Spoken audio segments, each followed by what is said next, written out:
Aaron Sims Creative has been involved with so much of Hollywood's big films over the last 10 years, it's hard to count. Mainly it was a design company when we started, and now we're more into visual effects. But what makes us special is that we have this technique that we call sketch to screen. We design from the very beginning, even sometimes before a script. We work early on with filmmakers, and we create their vision. We bring it to life on every aspect of it, all the way to the final product.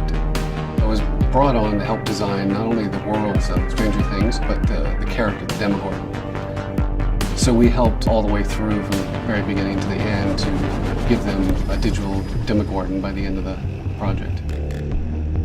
In our process of sketch to screen, we really need to organize it properly, and we need a tool that allows us to keep things flowing but still creative.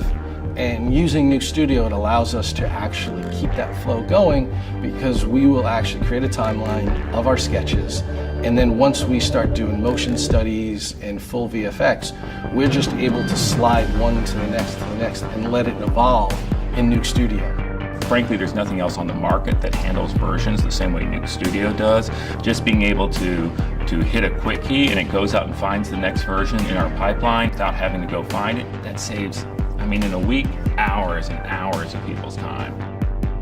One of the biggest issues in a VFX house is file management. And file management is just usually a large department on its own.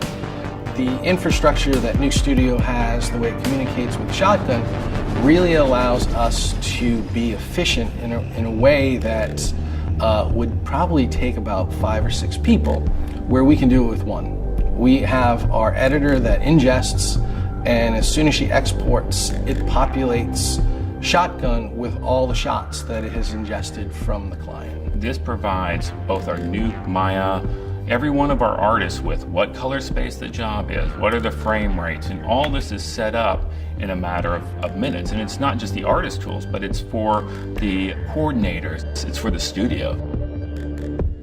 One of the big challenges with Nuke Studio is it's so different than anything that's out there. People try to compare it, oh, it's a nonlinear editor, oh, it's a way of creating Nuke scripts.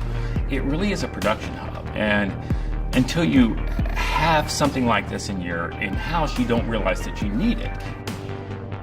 What we do here at Aaron Sims is a bit more like what was done years ago, when the artists really had control of their characters all the way from the beginning concept to the end. Having stuff done here, you have Aaron's eye on the beginning, the middle, and the end, and it creates a cohesive look, and Nuke Studio allows us to do that.